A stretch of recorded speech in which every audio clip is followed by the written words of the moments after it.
si kalem ya. Alhamdulillah.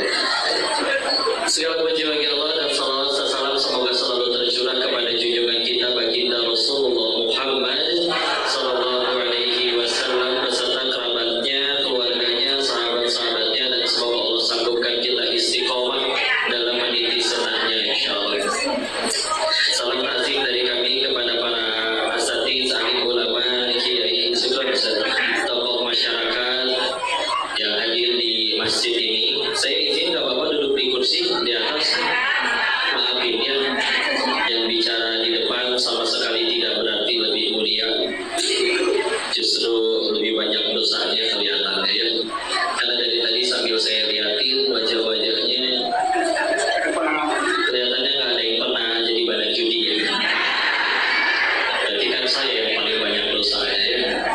Kok bang udah tobat tapi nggak pernah dapat SMS selamat tobat Anda diterima. Ya Allah maha baik ya. Mudah bagi dirinya mematikan siapapun, kapanpun, dimanapun atas dosanya. Bukannya diwafatkan, malah diizinin bisa ngaji bareng dengan bapak ibu yang soleh-soleh. Ya izinkan saya mensyukuri nikmat ini dan mudah-mudahan jadi ridha Allah ya. Bismillah, apa judulnya kelihatan Bu? Oh asa gede amat ya. Luas. Agar cinta selalu bersemi. Ibu puber kedua apa kumaha? Masya Allah. Masya Allah. Agar cinta selalu bersemi ya. Go, yakin dulu. Cinta itu baru bisa ada setelah kenal ya. Karena kalau misalkan ada yang bilang kok ada cinta pada pandangan pertama, udah gitu ngelihatnya benar-benar ya hanya pandangan aja, itu mah menurut saya lebih tepat disebutnya naksir ya. Kalau untuk nyampe cinta itu harus ada pembuktiannya dan juga ya kenal, benar-benar tahu. Makanya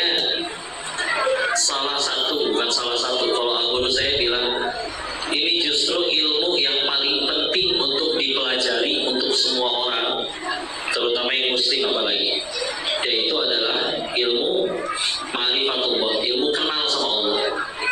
Mesti kenal dulu sama Allah ya.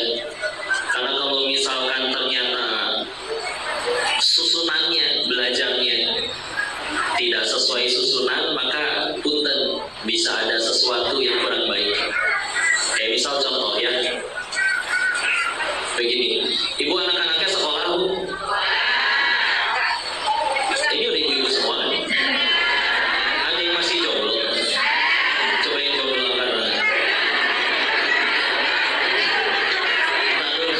Bedakan jomblo dengan janda Bu ya. Ya, tetap single ya, lebih mudah-mudahan jodohnya soleh ya. Tapi tolong tenang ibu, dan saya nanya seperti tadi itu bukan pengen nafkahin ibu, bukan. Enggak, yang punya anak. Anak ibu sekolah Bu? Bion apa sekolah? Oke, ya pintar ya. Tujuan pengen pintar itu bagus ya. Tapi pendidikan di dalam Islam, dan kita tahu ada susunannya ya, itu tujuannya ternyata bukan bikin pintar. Bahkan kami berani bilang jadi pintar dalam sistem pendidikan Islam izin mohon maaf, cuma efek samping. Ulangi. Karena kalau sekedar pintar Pak, aku yakin banyak orang pintar langsung lahir dari sananya pintar ada Pak ya. Meskipun dia nggak sholat, meskipun dia tiap hari maksiat, banyak orang pintar ya.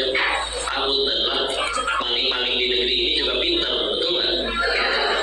Dan tolong jangan diperhalus jadi koruptor ya. Maling mah maling aja, udah ya.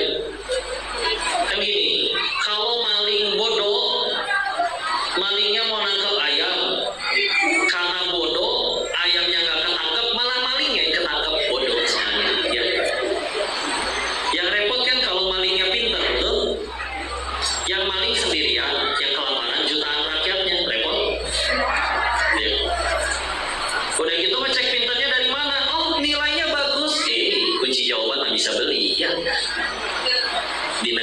Konoha ya, bukan di sini ya.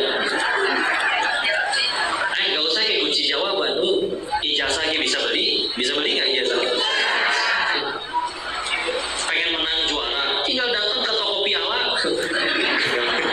Itu borong aja seperti pajang di rumah di lemari ya.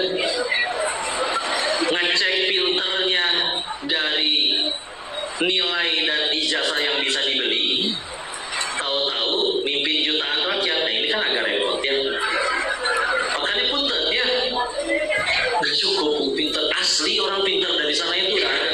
Meskipun dia nggak sholat, meskipun dia maksiat, tapi ngapalinnya cepat, nggak lupa-lupa lagi. Akan selalu ada yang kayak gitu. Terus dalam Islam pendidikan tujuannya apa tuh? Contoh Quran surat ke 62 Al-Jumu'ah ayat kedua ya. A'udzu billahi minasyaitonir rajim. Bismillahirrahmanirrahim. Huwallazi ba'atsa fil ummiyyin rasulan minhum yatlu 'alaihim ayatihi wa yuzakkihim wa yu'allimuhumul kitaba wal hikmah. Kita lihat ya, dialah Allah yang menurunkan Rasul yang ummi dari kaum kalian sendiri. Satu, untuk membacakan ayat-ayatnya ya. Menyucikan jiwa, menyucikan ini dan sampai sini dulu. Karena sisanya baru mengajarkan isi Alkitab, dalam artian di sini isi Al-Quran dan juga hikmah-hikmahnya. Nah, ini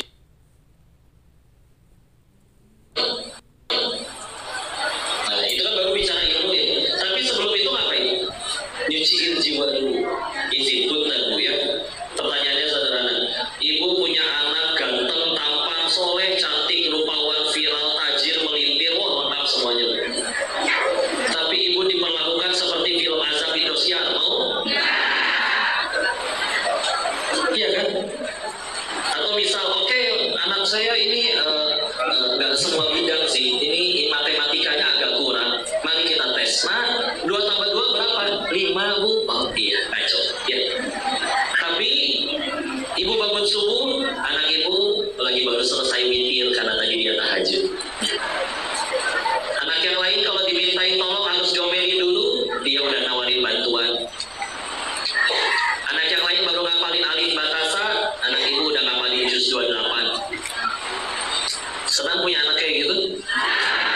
Asli, jiwa terbersihkan, mangga mau jadi apa aja.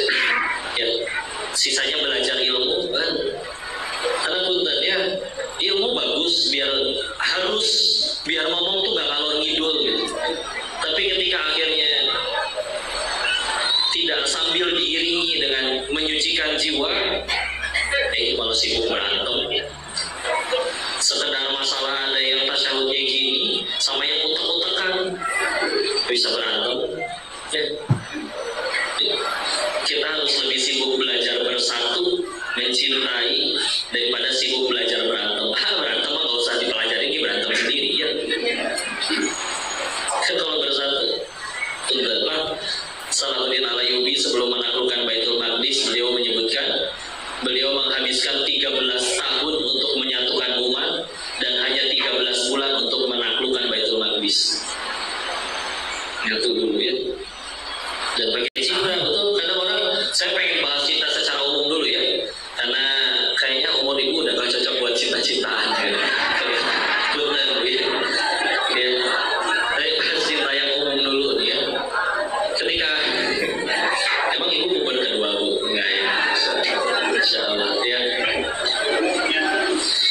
Kita kayak gini misalnya. Kok ada yang nanya, gimana kok syarat untuk berdakwah? Harus hafal 30 juz dulu kah? Atau harus hafal berapa ribu hadis dulu minimal? Dan ilmu penting. Tapi di atas itu semua ada juga yang tidak jauh kalah pentingnya, tidak kalah pentingnya. Yaitu kita simak kisah yang saya dapat dari guru kami tentang Umar bin Khattab ini. Ya.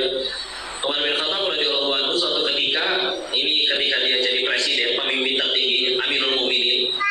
Karena waktu itu belum sistem presidennya nggak ada.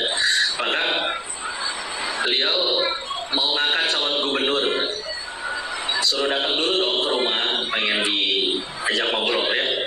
Pas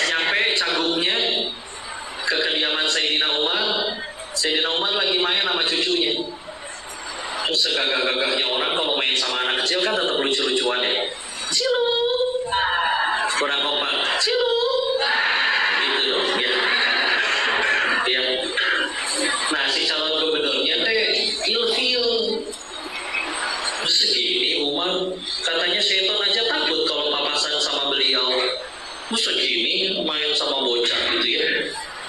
Kelihatan kalau saya dinawar, kamu kayak gitu, ngeri kan? Ya ampun. Kamu nggak punya anak cucu di rumah? Punya. Oh. Terus kamu dengan anak cucumu nggak pernah main kayak tadi? Nggak pernah sekalipun. Karena dianggapnya bisa menurunkan kewibawaan, jadi nggak pernah dia main sama anak cucunya. Apa kata Sayyidina Umar? Pulang kamu sana. Gak usah jadi gubernur. Apa salah saya? Apa kurang saya? Apa kualifikasi saya kurang? Bla bla bla. Apa jawaban beliau? Sayyidina Umar radhiyallahu anhu menjawab, kalau kepada darah dagingmu sendiri saja engkau tidak bisa berkasih sayang, bagaimana engkau akan menyayangi umatnya Muhammad sallallahu alaihi wasallam? Pakai cinta itu. Kalau udah cinta soalnya rela ngelakuin segala-galanya. Karena di kesempatan yang lain beliau pernah didatangi, Sayyidina Umar masih sama ya, didatangi oleh yang hadir udah jadi gubernur, tapi namanya ketemu atasannya bawa oleh-oleh ya, bawalah kue, ada halnya ya kue, dan dicicipin oleh Sayyidina Umar, baru juga sekali gigit, nggak pakai bahasa Sunda ya, ini mah saya terjemahin aja, enak. Saking enaknya, justru saking enaknya ditanya, ini kue seenak ini di negeri kamu semua orang bisa makan nggak? Oh enggak, wahai Amirul Mukminin, ini agak mahal, nggak semua orang sanggup beli. Di mana utang? Bawa pulang. Loh, kenapa Amirul Mukminin? Ini cuma kue. Apa coba jawaban? Ya, ketahuilah kita jadi pemimpin. Jika negeri kita kelaparan, kita pemimpin yang harus paling pertama lapar. Jika negeri kita makmur, kita pemimpin yang harus paling terakhir kenyang. Apa kabar yang mimpin makin buncit, masyarakatnya makin kelaparannya? Ya, segitunya. Tambahin ya, seru bicara tentang orang-orang soleh itu, saya senang sekali. Dan di kesempatan lain, kalau ini dari kitab Fadilatul Amal ya, Fadilah Amal. Suatu ketika Madinah kedatangan impor minyak wangi, segentong-gentong gitu ya. Kalau dibagiin nggak mungkin seorang segentong, jadi kudu dipisahin ke tempat yang lebih kecil-kecil. Maka minta tolong orang dituang-tuangin. Ada yang nyeletuk, wahai Amirul Mukminin, kok nggak ikut ngebagiin, bantuin? Beliau jawab, jika aku ikut menyentuh dan membagikan, maka tentu akan ada bau minyak wangi itu menempel di tanganku, dan jika aku basuhkan ke bajuku, berarti aku baru saja mengambil hal yang bukan hakku. Ya Allah, perkara nyepeng megang minyak wangi, tapi takut kalau kena berarti saya ngambil yang bukan hak saya, kita aja nggak berani nyentuh, coba segitu ya. Itu pantas ya, Allah tolong. Dan pakai cinta, pakai kasih sayang, karena betul ya, ilmu penting betul. Tapi kami pernah menyaksikan ada orang ngomong pakai ilmu, tapi nggak pakai cinta.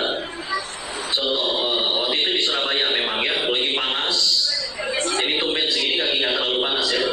Lagi panas, ada yang berhenti di motor di lampu merah sambil nahan panas. Di belakang ada yang telat ngerem, kesenggol. Spakbornya doang, nggak ketabrak, nggak kena kaki, nggak kena badan, cuma spakbornya doang. Balik badan, dikebrak terus spakbor yang belakang, tapi ngomongnya kayak gini, sabar dong, innallaha sama sobirin tahu. Betul nggak dalilnya? Al-Baqarah 153 gitu kan. Tapi pakai ilmu aja dalil, nggak pakai cinta, berantem tuh mereka di situ. Alhamdulillah ya. Bayangin ya, suatu hari kita ada hari mungkin di mana kita ngerasa ya Allah, dan saya teh banyak dosa, pengen taubat, tapi diampuni enggak ya? Tapi bingung mesti mulai dari mana? Pengen ada orang berilmu yang nunjukin, datang ke masjid. Siapa tahu masjid kan tempat orang-orang baik. Siapa tahu ada yang mau ngajarin. Pas nyampe masjid malah diliatin dari atas ke bawah, terus disapa, hai ahli neraka. Coba, kira-kira pengen jadi baik atau pengen berantem? Satulah ya. sing akut cinta ya. Karena demi Allah, selagi ada cinta di hati kita kepada orang yang ingin kita dakwahi, kalian punya segala hak untuk berdakwah. Kok gimana cuma tahu satu dalilnya pun tadi ya, hafal 1000 dalil nggak pakai hati, apalagi niat bicaranya salah, pengen nunjukin dia lebih pinter, pengen nunjukin aku udah belajar lebih lama. Mudah bagi Allah, nggak masuk tuh ke hati yang dengarnya. Tapi cuma tahu satu-satunya itu kayak ilmunya, tapi pakai hati. Allah punya kuasa menjadikan 1000 orang tergerak mendengarkan nasihat yang satu-satunya itu. Ini kayak gini ya. Ini ngaji kayak gini kapan suksesnya? Kita kan sedang menjadi ujian satu sama lain. Tuh, saya baru sukses ceramah di sini bukan ketika makin banyak yang datang, bukan. Tapi sesederhana ketika ikhlas lillahi ta'ala. Bisa jadi yang ngajar di desa santrinya cuma satu, tapi lillahi ta'ala dia tuh yang sukses tadi. Daripada gara-gara makin banyak yang datang pada minta foto, jadi lupa bahwa popularitas itu cuma alat untuk memperkenalkan Allah ke semakin banyak orang. Bukannya ngenalin Allah, dia malah ngagung-ngagungin diri sendiri. Nih gua pintar, nih gua cerdas, nih gua hafal. Susah ya. Yang duduk bisa jadi dapat manfaat, ini yang ngomong dibakar hidup-hidup. Jadi kalau ngeliat yang kayak gini teh, didoain, ya Allah, nih kongko satu. Biasa jualan handphone, kongko sekarang ngaji ya. Mudah-mudahan dia gak cuma ngomong doang, tapi juga ngamalin apa yang dia ucapin gitu ya. Nah, ibu mau tukar tambah jadi jualan ya, gak boleh ya. Ibu di sini sama, saya juga jadi ujian bagi ibu ya. Kajian ini baru sukses ngaji bagi yang datang kapan? Apa ketika hafal semua ayat dan hadis yang dibacakan di dalamnya? Bagus sih, tapi yang lebih bagus lagi adalah ketika pulang dari sini tambah dekat sama Allah ya. Bisa jadi yang sambil jualan di sekeliling luaran masjid, Allah lagi tahan pelanggannya sambil duduk di bawah pohon karena ada pengeras suara kedengaran keluar, didengerin, pulang-pulang dia yang tambah takwa, dia tuh yang sukses ngajinya. Daripada yang sudah berada di majelis ini tapi ngerasa naon sih basi ya, udah pernah dengar semua, pulang-pulang tidak tambah takwa. Bu, kalau ibu benar-benar niatnya mau ngaji, maka siapapun yang bicara, bahkan kalau yang bicaranya nggak jadi datang, tetap jadi pahala. Ya. Satu langkah gugurin dosa, langkah satunya lagi meninggikan derajat, makin jauh berarti makin banyak pahalanya. Tapi kalau tujuannya ingin selfie dengan yang bicara,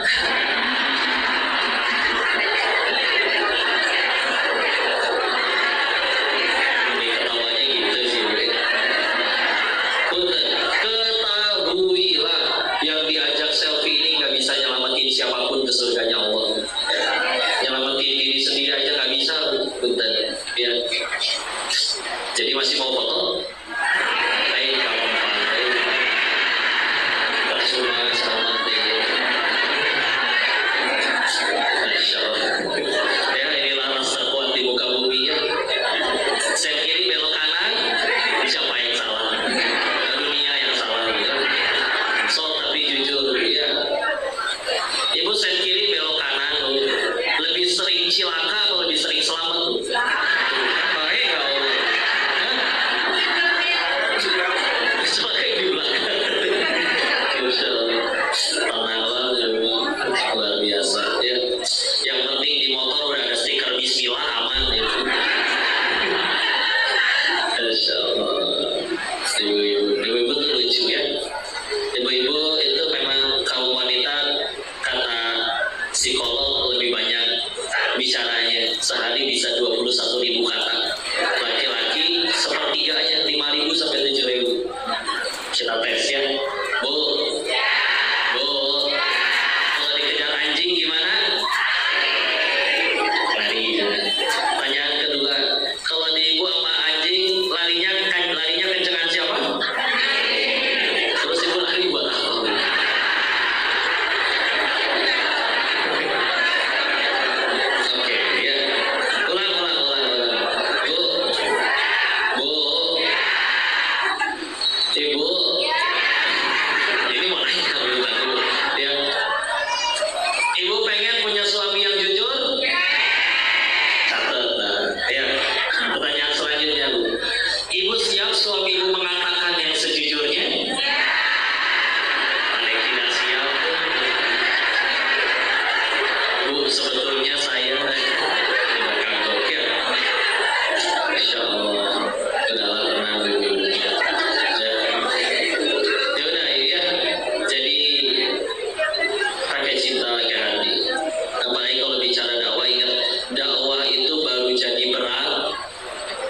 Kita nasehatin dia berubah, Allah yang ubah, jangan ngaku-ngaku kita ini. Gak usah pakai omongan kita, Allah pengen ubah hati dia berubah. Kita nasehatin dia malah mencaci maki dan gak berubah, selagi niatnya lillahi ta'ala tetap jadi pahala, belah mana ruginya. Ya. Kayak gini nih kok, karena kadang suka ditanya, kok berani-beraninya dulunya masa lalunya entah seperti apa, tahu-tahu ini bicara itu di hadapan orang-orang soleh semua nih. Kalau salah ngomong gimana? Ya justru karena di hadapan orang soleh, orang baik, saya salah ngomong pasti dibenerin kan? Nanti ini ceramah bukan pengen bikin kalian kagum kan? Kita lagi ngomongin kebenaran kan? Kalau saya salah pasti tinggal dibenerin, alhamdulillah. So, manusia tambah baik kalau dikoreksi atau dengan selalu didukung padahal salah. Dikoreksi atau didukung? Koreksi. Nyamuk aja mati karena tepuk tangan, masa jadi tepuk tangan dulu? Udah gitu aja. Gak usah orang ketemu orang soleh nikmat ya. Jangankan bicara salah, datang bawa dosa ketemu orang soleh dirangkul tuh. Saya juga pernah salah, yuk sama-sama jadi baik, enakin. Inna kaida syaitana kana do'ifa. Sesungguhnya tipu daya syaitan itu lemah ya. An-Nisa ayat 76. Setan tuh nggak suka kalau kita ngaji, hijrah, tobat ya. Tapi kalau kita tetap pengen ngaji, dia bisa apa? Ibu dicegat gitu di tempat duduk, di sliding, dicubit ginjalnya, dijemput enggak. Saya pengen tobat, paling dia cuma bisa ngasih was-was. Oh enggak, iya biasa dia panboy, biasa dia joget TikTok, sekarang ngaji. Dosa punah deh lo, ntar juga dosa lagi gitu kan, dikasih was-was. Kalau itu udah gak mempan, saya tanya sosok lembut, apakah Allah akan bisa mengampuni dosaku? Layakkah diriku ini diampuni? Sama itu juga was-was syaitan. Karena kalau orang Allah udah gak ada niat ngampunin kita, udah dimatiin dulu waktu lagi maksiat, kenapa masih hidup? Ya. Dan kata Allah di Quran surat 35, surat Fatir ayat 45, ayat terakhir ya. Walau yu'akhidullahu an-nas bima kasabu ma taraka 'ala dhahriha min dabbah walakin yu'akhiruhum ila ajalin musamma. Kalau sekiranya manusia berbuat dosa kontan balasannya detik itu juga, maka kata Allah tidak tersisa satu makhluk pun yang bergerak bernyawa di muka bumi, mati semua. Satu, berarti kita semua gak ada yang luput dari dosa. Dua, dosa sekecil apapun ternyata layak dimatiin. Ternyata pertanyaannya kenapa masih ramai begini? Walakin yu'akhiruhum, akan tetapi Allah akhirkan untuk mereka ila ajalin musamma, sampai waktu yang ditentukan. Udah, nggak mempan kita tetap pengen tobat, orang lain yang digoda, ledekin dia tuh, soalin pengajian. Jawab, ngaji itu bukan tanda orang ahli, tapi tanda pengen jadi ahli deh, baru dia pengen ya.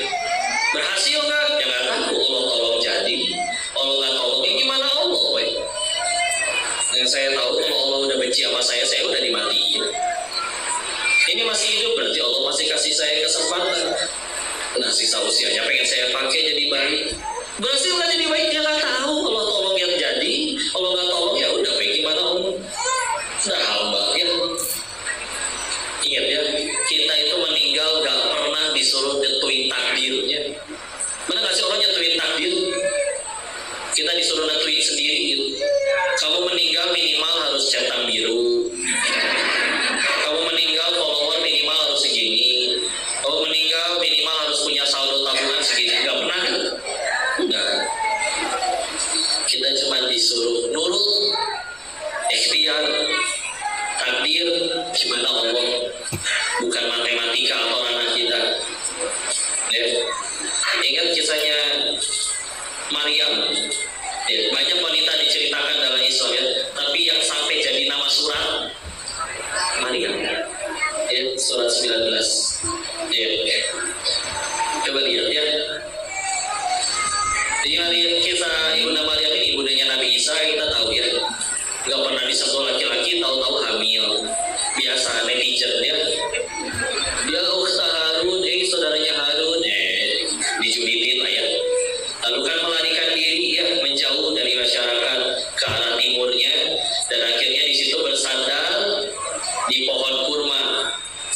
melahirkan di situ.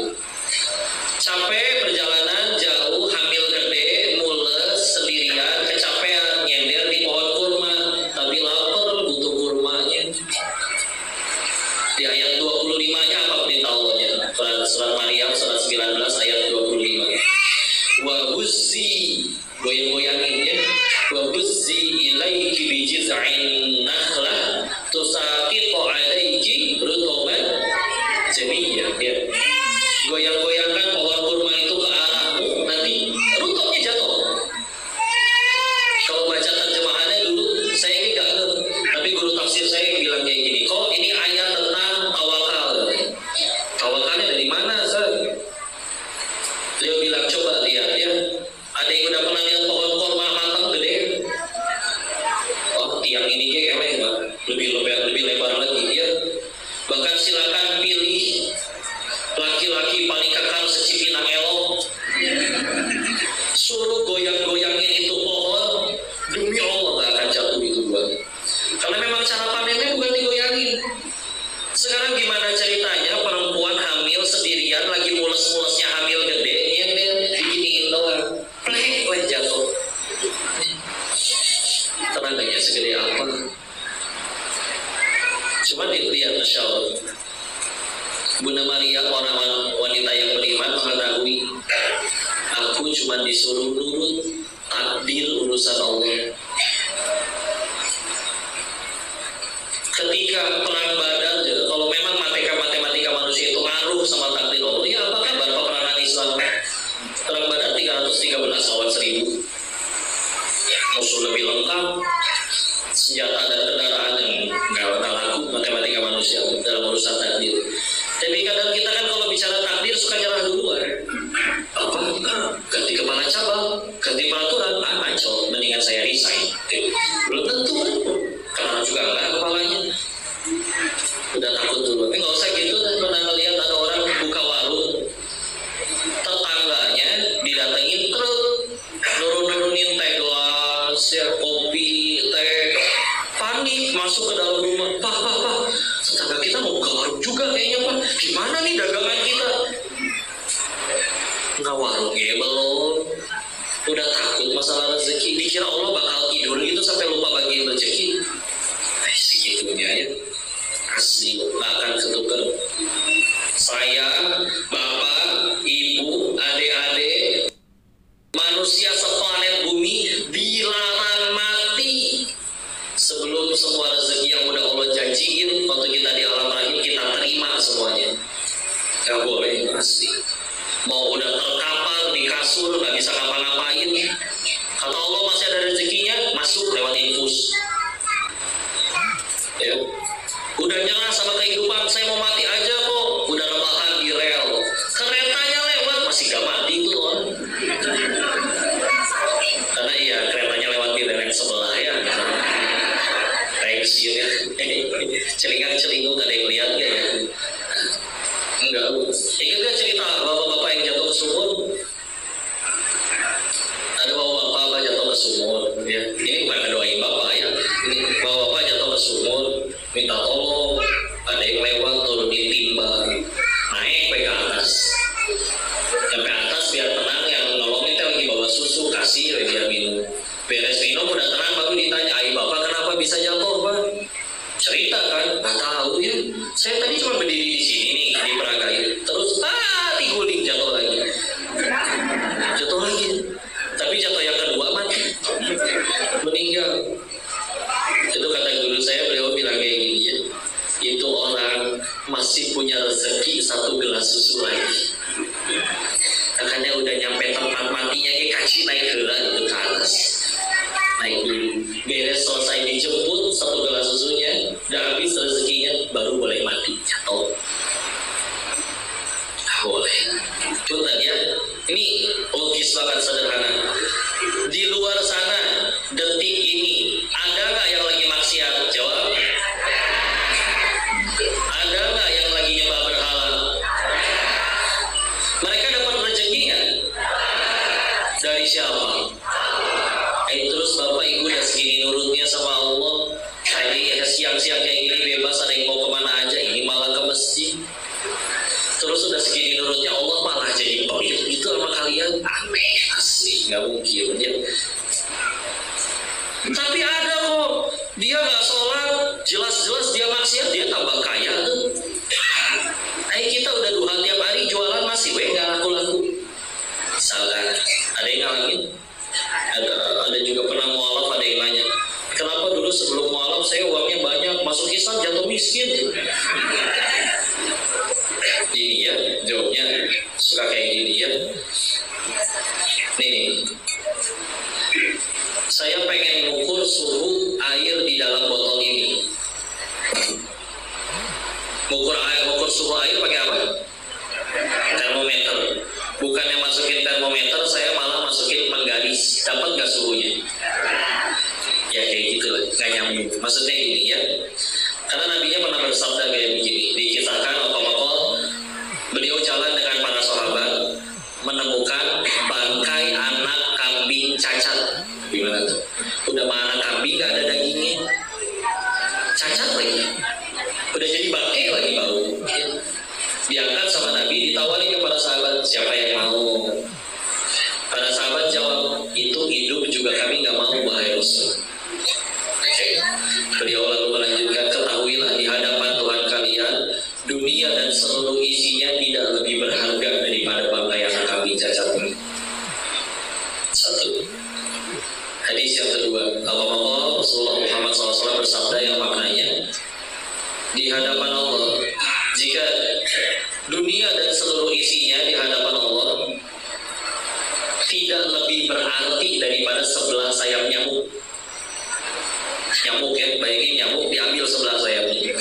Kalau di hadapan Allah seimbang aja itu dengan sebelah sayap nyamuk, Allah gak akan sudi memberi minum kepada seorang kafir. Segelas gak akan dikasih. Ulangi, pahaminnya kayak gini, bener. Saking dunia gak ada artinya bagi Allah, makanya punten, mau dia maksiat kayak, mau dia zina kayak, mau dia segala macam nyembah berhala, tetap dapat rezeki kan? Enggak, gak ada artinya bagi Allah. Maka karena kalau di hadapan Allah dunia dan seluruh isinya setara aja dengan sebelah sayap nyamuk, jangankan dikasih duit dan jabatan, air segelas saja Allah nggak sudi ngasih. Ya, karena jadi gini, bayanginnya lagi, bapak ibu nyapu lah di rumah, ada debunya nggak? Debunya dibuang ke depan rumah, nyampe depan rumah tetangga ibu datang, bu, itu debunya boleh saya minta nggak? Kasih jangan bu, kasih kan? Kita bingung, dia minta debu itu. Kalau itu berharga juga nggak akan dibuang kan? Justru saking harus dibuang dan gak berharga, itu debu dibuang ke rumah, depan rumah, diminta lagi sama orang. Gimana gak weh? Ya. Coba lihat, bahkan Allah dan Rasulnya memilih diksinya di situ, bukan membandingkan dunia dengan debu, tapi sayap nyamuk. Kenapa? Debu dikumpul-kumpul satu masih dijual sama toko bangunan, jualan pasir, ya. Coba, sayap nyamuk dikumpulin satu truk, mau jadi apa? Nggak ada manfaatnya, nggak ada gunanya. Coba lihat ya. Terus kita yang udah nurut dengan segala macam ketaatan, ibu puasa nahan lapar, ibu tengah malam masih ngantuk harus tahajud, misalkan bela-belain, cuma demi satu nurut sama Allah. Terus yang kita harapin, padahal udah disediain hadiah yang lebih gede, yang diharapin cuma tadi, debu-debu yang disapu keluar. Ya kan asaku mahal ya. Ada hadiah yang jauh lebih besar, tapi kita nggak mau. Ya. Karena udah nggak ada artinya di hadapan Tuhannya, udah yang akan kalian terima jauh lebih baik daripada segala apapun yang dibayangkan. Kalaupun nyebut surga dan kalian nggak bayangin surga itu kayak gimana ya, menurut Quran kayak gini, silakan dibayangin, tapi demi Allah surga lebih nikmat daripada yang kalian bayangkan. Karena kata Allah, kalau kata Quran ya, tidak pernah dilihat oleh mata nikmatnya, tidak pernah didengar oleh telinga, dan gak sampai dipikirin oleh akal.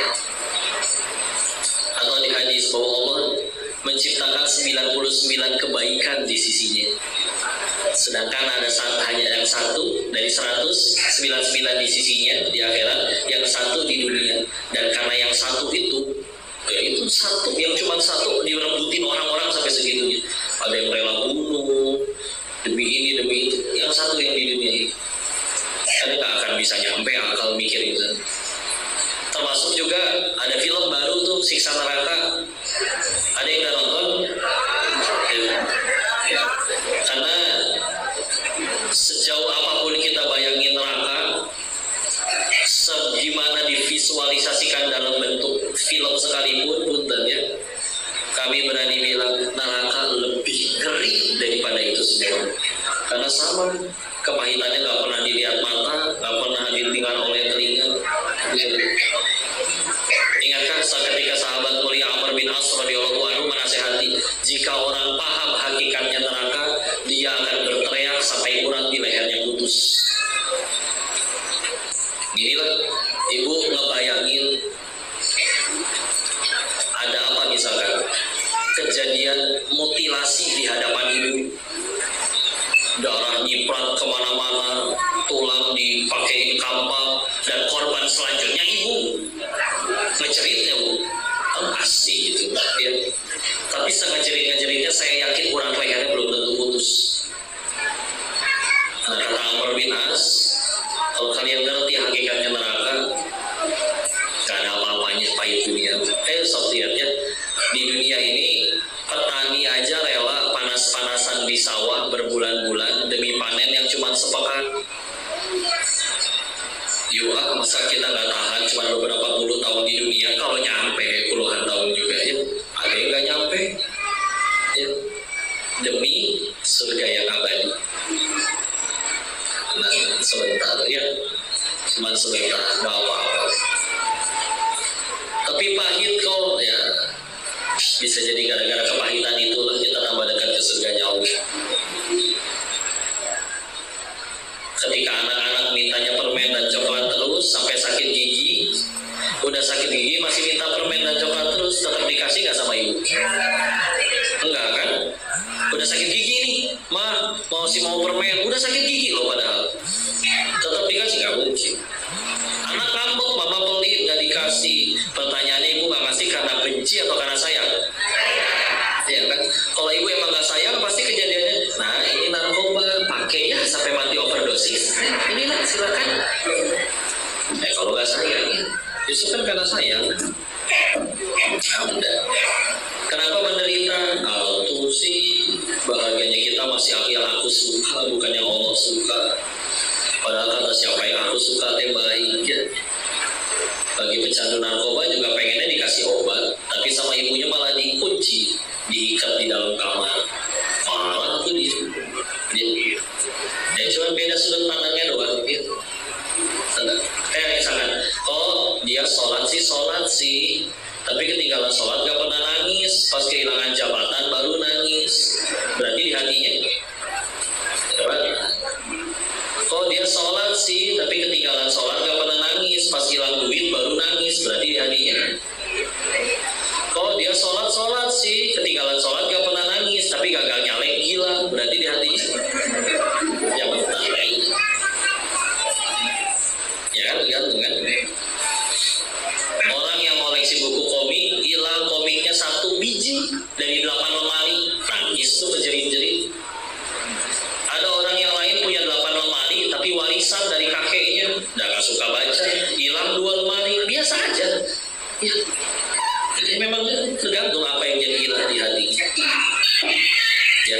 Jadi ya sudah, tinggal bismillah. Gimana caranya kita menjadikan itu? Ini juga survei sederhana ya. Bu,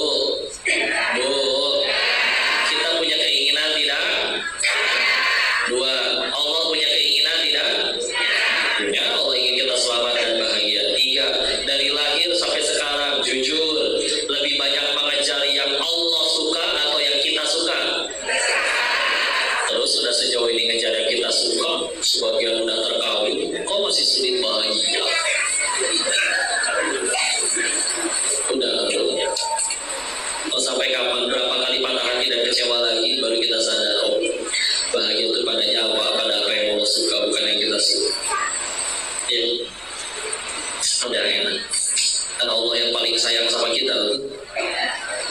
Meskipun kadang cara nyayanginnya mungkin gak sesuai keinginan kita. Karena kata siapa keinginan kita itu baik gitu. Jadi, punten ya, saya jujur-jujuran belak-belakan. Saya berani bilang, Ibu, yakin gak Allah Maha Kaya? Yakin, tapi punten Bu, Ibu minta kaya belum tentu dikabul sama Allah. Betul? Ibu minta mobil belum tentu dikabul sama Allah. Bapak minta jabatan belum tentu dikabul sama Allah. Bahkan izin, ibu bapak minta sehat belum tentu dikabul sehat sama Allah. Tapi ada satu permintaan yang kalau kita minta pakai hati, Allah pasti kabul. Minta apa? Minta hidayah. Yuk, entah kapan kalau pas lagi sendirian bangun malam duduk, kalau bisa habis sholat, ya Allah, Allah minta petunjuk, yang di qalbah, yang minta ditunjukkan hati. Kenapa? Karena minta yang lain, Allah Maha tahu ini anak nih, ini anak dikasih harta rusak ini, makanya nggak dikasih. Meskipun kita tiap hari tahajud minta duit. Tapi kalau sudah yang tadi ya di qalbah, hati yang udah dikasih petunjuk sama Allah, punten, masalah apa sih yang bisa menyesatkan orang yang dikasih petunjuk sama Allah? Diuji harta, dia tahu harta ini ujian, dia jadi manfaat. Dihina orang, dia tahu surganya bukan di mulut orang. Kalau bentuknya nasihat, kritik dia terima. Tapi kalau cuma julitan, ya udah. Dia tahu satu dunia mencintai, kalau Allah tidak cinta, dia bahaya. Dia juga tahu satu dunia benci, tapi kalau Allah sayang selamat, ya. Kelakuannya nyebelin, dia tahu. Kita meninggal nggak ditanya kelakuan orang, tenang. Kamu nggak apa-apa bro, kejadian kamu tuh berat banget. Enggak. Saya mati bakal ke surga pengen. Nabi Adam aja diusir dari surga karena satu dosa. Terus saya dosanya apa? Cuma satu. Amalan ala kadarnya, sholat lupa dulu, istighfar apalagi, sedekah irit. Tapi cita-cita pengen tetanggaan sama Nabi di surga, malaikat kayak geleng-geleng. Amalan sukses pengen, mulia pengen, amalan segitu-gitu ini. Allah tolong, tahu ada masalah pasti Ahmad gawe. Bisa jadi gara-gara kemainan ini. Tahu di hadis riwayat Imam At-Tirmidzi ada, saya lupa susunan ayatnya, tapi kalau dimaknain dulu guru kami jelasinnya kayak gini. Akan ada orang di hari akhir yang berharap untuk menggunting-gunting daging tangan mereka sendiri. Ketika mereka melihat apa? Ketika mereka melihat ada orang yang hidupnya pahit di dunia, tapi dia bersabar, lalu Allah berikan ganjaran surga. Sehingga si orang yang tadinya di dunianya gak sakit, gak miskin, gak kelaparan seperti orang tersebut, pas orang ini ngelihat, ya Allah, surga itu senikmat itu ya, ganjaran dari kelaparan, ganjaran dari difitnah orang, ganjaran dari bersabar dari itu semua, senikmat itu, maka mereka mengharap menggunting-gunting tangan mereka sendiri. Saking nikmatnya, ya. Allah yang paling tahu kita kudu diuji dengan cara apa. Tenang, Allah yang paling sayang. Ya. Bu, jujur pilih. Seluruh keinginan ibu dikabul. Nggak ada satupun yang nggak dikabul. Kecuali satu, Allah tidak memberikan ini. Tidak ada tempat untuk kalian di surganya Allah. Mau? Padahal dikabul seluruh keinginan ibu. Ya, Song Joong Ki jadi suami ibu. Nah, bisa. Atau dibalik, seumur hidup ibu lebih sering gak dikabul doanya, tapi Allah cuma janji satu, disediakan tempat terbaik untuk ibu di surganya Allah. Mau? Berarti kan yang paling kita pengen aslinya kan? Meskipun kadang kita suka lupa kan, bahwa semua kepahitan kita itu membawa kita ke sana. Gak ada yang sia-sia. Kalau jujur ya, dari kenyataan tadi yuk kita lihat kisah di surat Al-Kahfi surat ke-18 ya, kisah Nabi Musa ketemu Nabi Khidir di ayat 60 sampai ayat 82 ya, ayat 60 sampai ayat 82. Di situ sebentar.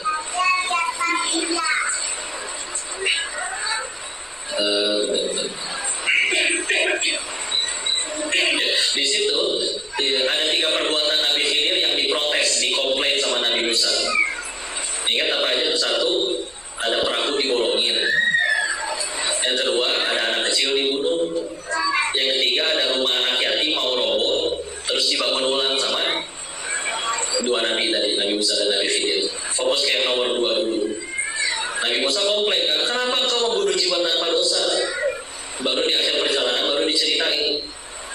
ini kehendak Tuhanmu, dan Allah mengetahui anak ini akan murtad keluar dari Islam dan akan mengajak sekeluarganya murtad. Yuk kita lihat pilihannya ya. Yang pertama, anggaplah si anak tidak mati, dia hidup, tumbuh, besar, sukses, jadi orang hebat, jadi kaya, jadi semuanya dia punya, dan seumur hidup gak pernah cekcok sama orang tuanya. Tapi sekeluarga murtad meninggal, ke surga kan? Tidak happy ending ya. Yang kedua, si anak wafat dari masih kecil, belum punya dosa, belum akil balik. Anak belum punya dosa, meninggal, ke surga kan? Aman. Si ibu misalkan ibu umurnya lebih panjang 40 tahun dari waktu si anaknya wafat, dan selama 40 tahun tidak ada satu malam pun di mana si ibu tidak menangis kepergian anaknya, tapi meninggal dalam keadaan beriman, beramal soleh, beribadah. Ujung-ujungnya ke surga juga nggak, meninggal dengan iman. Surga. Kalau nyampe surga bisa ketemu anaknya lagi kan? Tadi nggak akan kita sesali pahit sebentar di dunia kalau ujung-ujungnya kenikmatan abadi ya. Sehingga lihat saking Allah pengennya sekeluarga ini ke surga, Allah lebih ridho nyuruh salah seorang nabinya buat bunuh anak kecil tanpa dosa. Yang penting ini sekeluarga ke surga. Coba, tadi kan udah sepakat yang paling kita pengen surga, tapi si ibu ini cara untuk dibikin ke surganya dengan cara dibikin ada kejadian kayak gitu. Bakal nyesel kalau sudah nyampe surga. Meskipun di dunianya maka punten ya Bu ya, kepahitan apapun yang sedang ibu bapak alami sekarang, punten, bisa jadi gara-gara itu kita dapat pertolongan itu dari surga. Kalau pengen jujur-jujuran ke surga teh pakai apa sih kita teh? Sholat kita, jawab deh satu aja, sholat kita yang mana yang yakin diterima sama Allah. Berani jawab, tahu. Udah mana lu parah-parah dulu. Begitu taraweh, so pilih yang bacaannya cepat dan pendek-pendek atau yang panjang. Tuh, tapi udah ngeblok kapling di surga, saya pengen gimana ceritanya ya? Kan berarti kan sebetulnya bekal kita teh modalnya kurang gitu. Tapi dah Allah lagi saya nih udah diuji. Yang pun benar, apa Nabi kita akhlaknya mulia gara-gara ikut seminar Mario Teguh? Apa dengan cara dikabulin semua permintaannya? Enggak, kita tahu betapa inginnya beliau, pamannya Abu Thalib, ayahnya Ali untuk masuk Islam. Enggak dikabul semua. Enggak semua, segitu Nabi enggak semua dikabul doanya. Terus ketika akhirnya ada doa kita yang dikabul, apalagi kalau sampai menganggap Allah jahat karena doa kita tidak dikabul, mungkin kita lupa ketika Allah tidak langsung menghukum kita atas dosa-dosa kita, padahal Allah punya kuasa untuk itu. Nah, tenang aja. Sampai apa sih Ayu? Kenapa? Kok suami saya selingkuh? Punten, gara-gara diselingkuhin itu ibu jadi rajin tahajud, mulai ngaji, pakaian syar'i, mulai kenal Quran, belajar baca sampai lancar, udah lancar mulai ngapalin, dan bahkan sekarang mendakwahkan dan mengajarkan. Bisa jadi gara-gara kejadian itu, gara-gara suami selingkuh itu, surga ibu lebih terjamin daripada yang suaminya setia. Meskipun yang suaminya udah setia, gak usah disuruh, abang kapan selingkuh kan? Kok perlu penggugur dosa? Ya nggak gitu konsepnya bos. Ya terserah Allah, gue mau diujinya apa ya? Nah, intinya mah gak ada yang rugi itu satu, masih belum mikirin Allah sih rugi. Dan kalau di Darul Tauhid, kalau di nasihat dari A, gampang. Quran surat 13 ayat 28, ada bidzikrillahi tatma'innul qulub. Hanya dengan mengingat Allah maka hati menjadi tentram. Hati kamu lagi nggak tentram, stres, depresi dan lain-lain, sederhana, kamu pasti lagi nggak ingat Allah. Ya juga ya, tadi kan lagi ingat cicilan. Yuk, udah ingat saya mau diapain lah, sop mangga ya. Kan ya ketika ada ini sih menjadi jawaban saya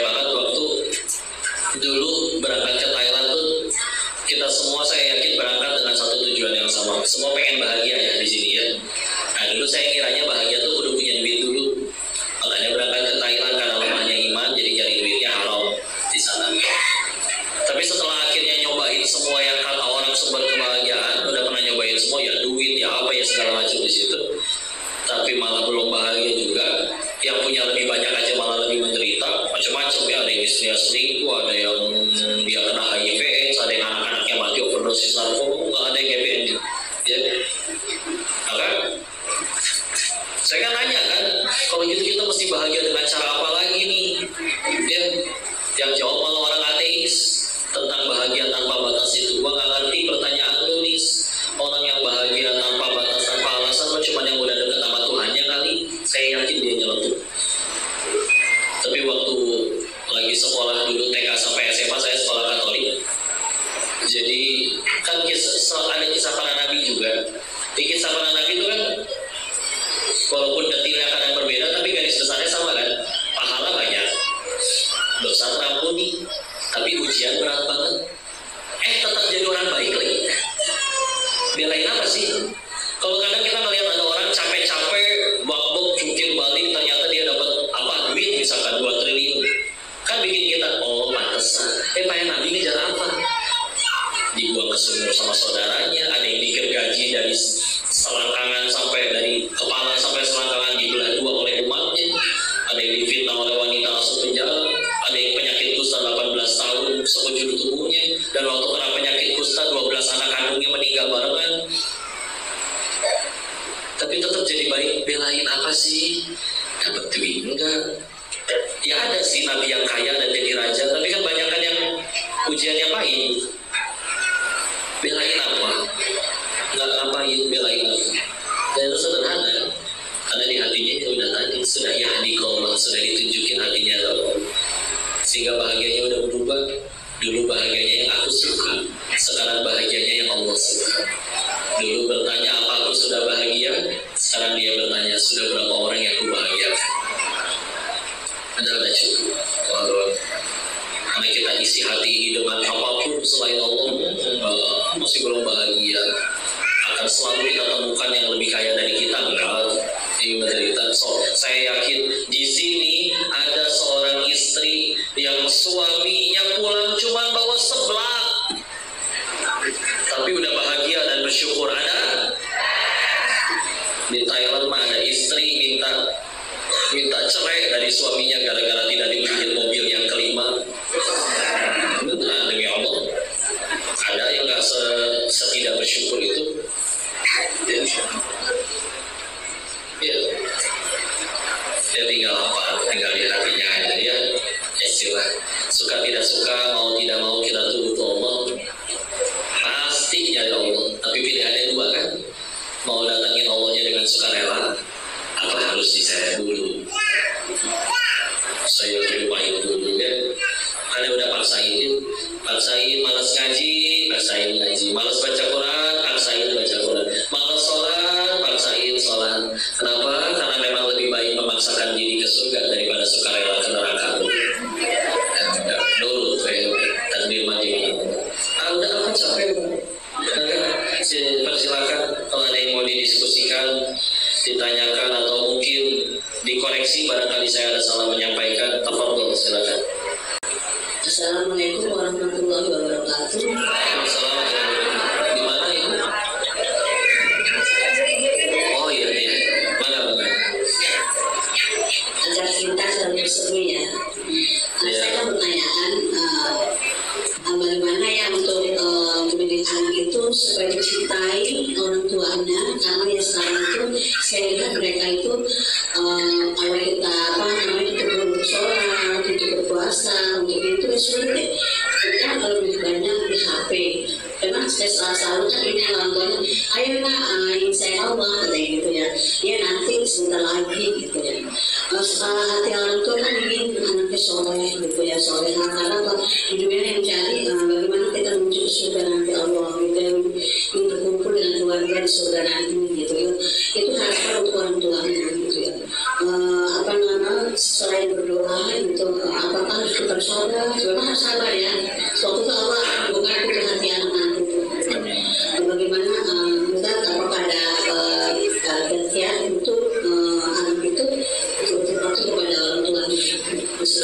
warahmatullahi wabarakatuh. Waalaikumsalam warahmatullahi wabarakatuh. Langsung kalau ditampung suka lupa.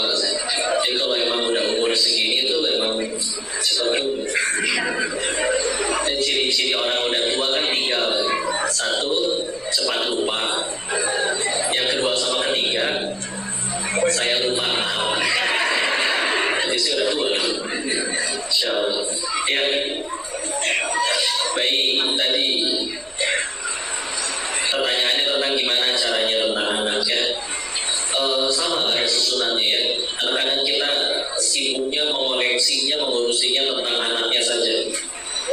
Padahal Quran surat 25 Al-Furqan ayat 74 pasti hafal ya. Rabbana hab lana min azwajina wa dzurriyyatina qurrata a'yun waj'alna lil muttaqina imama. Rabbana hab lana min azwajina dulu atau dzurriyyatina dulu? Pasangan dulu, orang tua ya. Yuk, asal orang tuanya dulu ini beres dulu masalahnya, baru urutannya baru dzurriyyatina, baru urus anak-anak. Kadang kurangnya, ini anak saya begini. Tanpa ada niatan, bisa jadi memang harus yang diperbaiki dari mereka. Karena kan sebetulnya kalau guru saya Ustaz Budi Hasani bilang, anak kita sebetulnya ya kan yang biar gimana buat jatuh ya tidak jauh dari pohonnya. Pasti ada menyerap sesuatu dari orang tua, cara ngomongnya, selain memang secara darah juga kan, secara genetik juga kan. Tahu nggak kita ketika Al-Quran bicara tentang percakapan antara orang tua sama anak, itu ada 17 percakapan antara orang tua sama anak. 17. Yang satu adalah percakapan antara ayah ibu dengan anaknya. 3-tiganya ada. Yang 2 adalah percakapan antara ibunya dengan anaknya saja. Ayahnya nggak ada. 2. Tapi yang 14 adalah percakapan antara ayah dengan anak. Lebih banyak. Dan kalau ada suami yang sekedar yang penting tiap bulan udah transfer, tolong yang mahal kita jadi soleh ya kurang tepat juga ya. Ini kalau terjadi kajian parenting, ini satu suami bawa 3 istri atau gimana? Banyak kan ibu-ibunya sebenarnya. Enggak ya. Kayak gitu ya, kayak balik lagi. Pilar pendidikan dalam Islam sejauh kami ngaji dengan guru-guru kami, kesimpulannya pilar utamanya cuma 2, baik orang tua didik anak, baik guru didik anak, baik atasan didik bawahannya. Pilar utamanya cuma 2. 1, doa tadi sudah disebut. 2, keteladanan. Kalau ini 2 udah dapat, sisanya tinggal bicara teknis, anak umur gimana, komunikasinya gimana dan lain-lain. Tapi ini 2. Saya tanya dulu ya, bicara tentang doa. Contohnya Imam Syafi'i rahimahullah, anak-anak murid-muridnya pada sukses jadi orang semua. Salah satu yang beliau amalkan, beliau tahajud nggak pernah doain dirinya sendiri, tapi doain anak-anak dan murid-murid. Oh, kenapa jadi tahajud? Saya izin tanya dulu, apa bedanya Nabi sama Rasul? Nabi dapat wahyu dari Allah, tapi untuk dirinya sendiri. Rasul dapat wahyu dari Allah untuk disampaikan kepada lompat ya. Waktu Iqra bismi rabbikal ladzi khalaq ayat 1-5 turun al-Alaq. Itu Muhammad SAW waktu itu beliau diangkat jadi nabi atau rasul? Nabi. Karena di ayat 1-5 belum ada perintah menyampaikan kepada umat.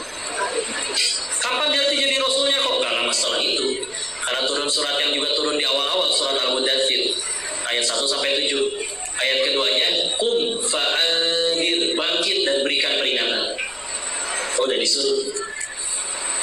Tapi ada riwayat yang menyebutkan sebelum perintah untuk nyampein, turun dulu surat Muzammil, surat 73-nya.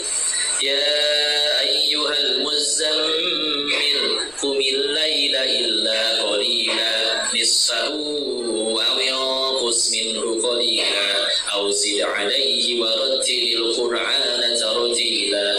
Qum, bangkit, min laila, dari sebagian malam, illa qalila, kecuali cuma sedikit. Disuruh bangun malam Nabi. Kapan? nisfahu, setengahnya. Awin kusminhu walila, atau kurangin sedikit. Kira-kira Nabi disuruh bangun tengah malam ngapain? Cuma saya ngeronde ya. Dulu belum ada Liga Champion juga, nggak akan ditayangin ya.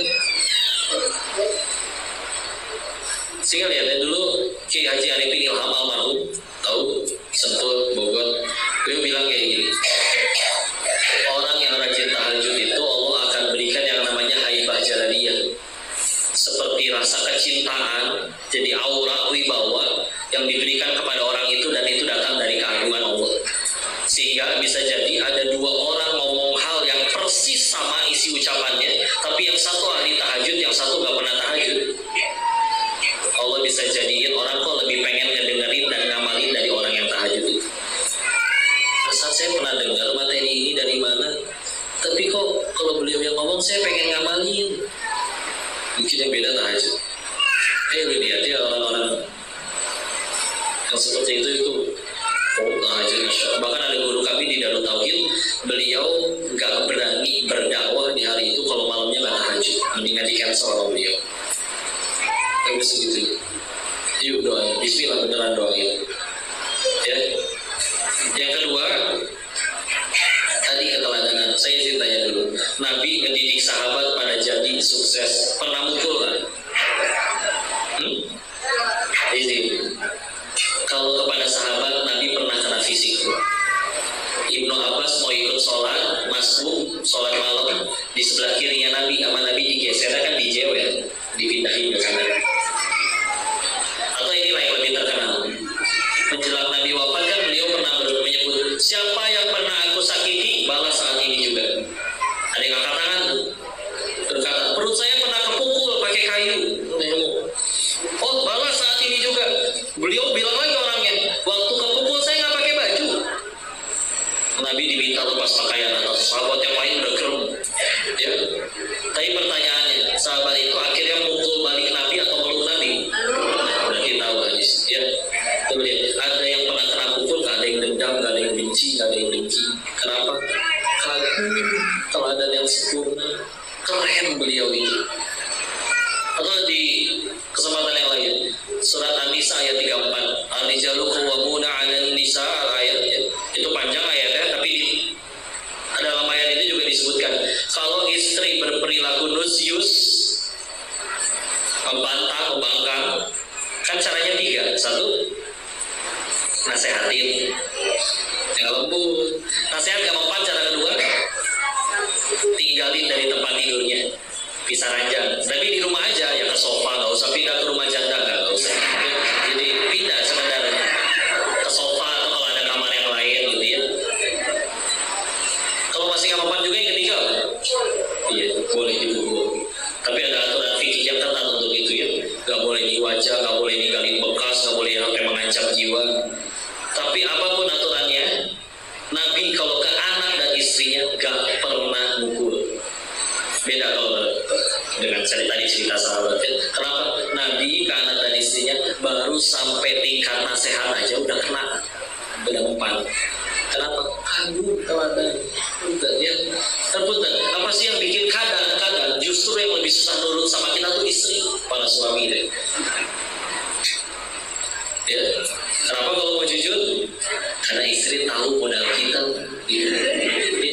Di luar aja kita tangan dicium orang, dikagumi, dinantikan fatwa dan nasihatnya. Di rumah kadang bangun subuh 8:30 mah, baru bangun kasihkan nonton bola, coba kan beda.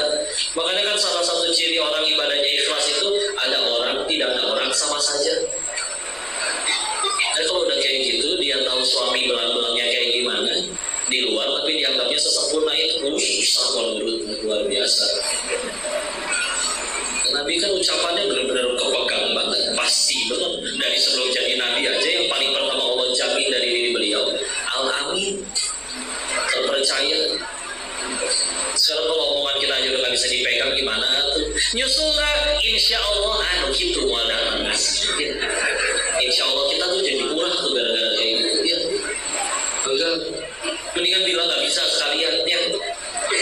Tapi tahu-tahu muncul masih mending daripada bikin orang ngarep tapi ternyata kecewain. Oke ya, doa telah mana?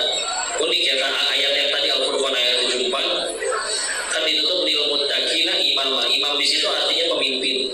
Tapi kata Ustaz Kuliah Hadi, beliau pernah bilang dalam kaidah bahasa Arab, kata beliau, kata imam itu satu akar kata dengan kata pola. Kau tahu pola? Kalau kita ngejahit, udah ada polanya enak, tinggal diikutin. Tapi kalau nggak ada polanya kan bingung. Ini potongnya berapa senti? Ke kiri ke kanan nggak tahu. Sehingga emang kepemimpinan dalam Islam ya nggak asal nyuruh, Dan kita makan kadang soleh sendiri. Tapi ya anjing dan sehingga kalau di sekolah-sekolah kami suka bilang kayak gini, Pak Guru, Bu Guru masuk ke kelas masing-masing, bagiin kertas buat anak-anaknya masing-masing satu, kasih 5 menit. Suruh apa mereka? Tuliskan keutamaan, kebaikan, kemuliaan orang tua mereka. So, kalian tahu apa yang terjadi setelah ini dicoba? Jangankan 5 menit, setengah jam juga itu anak-anak pasti ngelamun. Apa bagusnya si bapak? Beneran.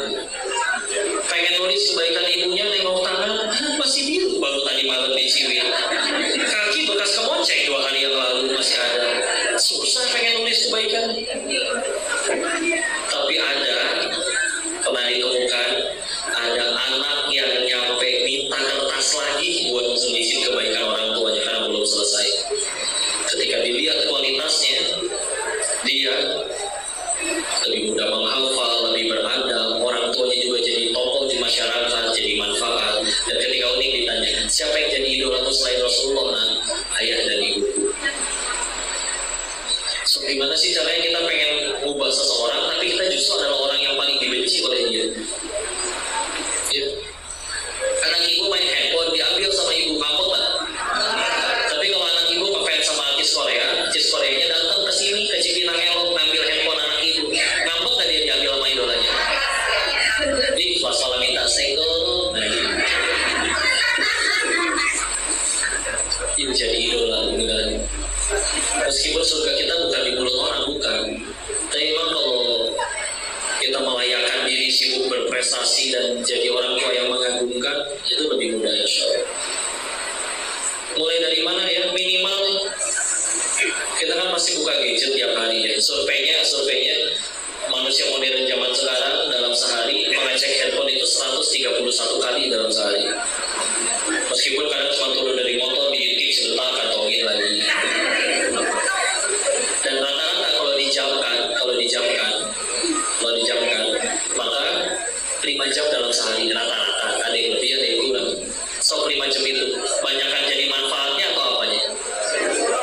Kadang-kadang cuma scroll lucu, lucu udah lagi-lagi, yang ini juga lucu udah, tahu-tahu udah asal. Habis ya silakan tetap lihat, tapi juga jadi maaf. Ibu sukanya masak ya, lihat video masak atau bikin karya. Ada yang sibuk nulis, ada yang sibuk belajar. Itu jadi yang mengagumkan ya. Karena ketika doanya dapat, kata Allah dari dapat, sisanya teknis sudah bismillah.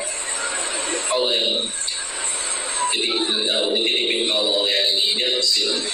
Segitu dulu. Wallahu a'lam bishawab. Mudah-mudahan bisa menjawab pertanyaan. Assalamualaikum warahmatullahi wabarakatuh. Waalaikumsalam. Ya, terima kasih Pak Doni. Sekarang kayak kode ini salah. Saya Gina. Sebenarnya ini bukan curhat, cuma ingin mencari jawaban lah, solusi dari beberapa pertanyaan yang ada. Semakin tua pernikahan, justru kan memang banyak cobaan, banyak badai ya Tom.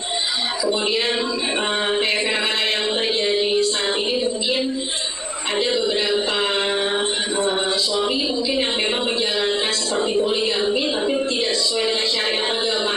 Dalam arti mungkin diam-diam gitu ya di balik istri begitu.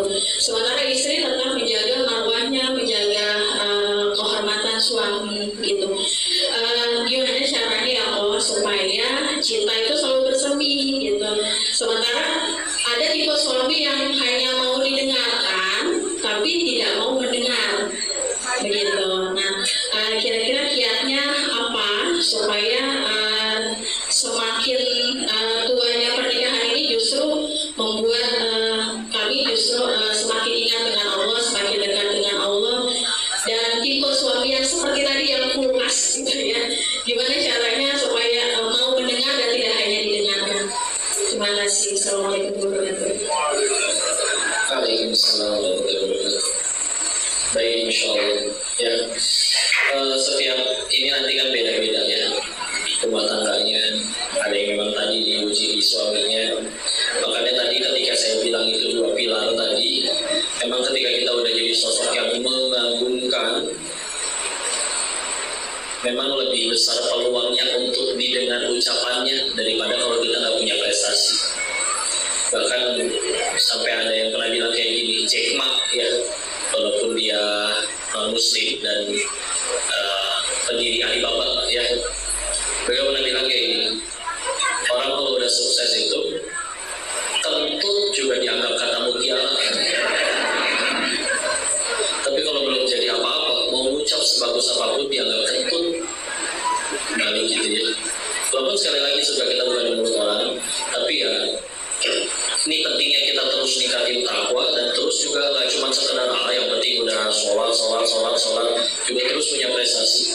Sehingga akhirnya kita punya kapabilitas yang membuat layak diri kita untuk didengarkan.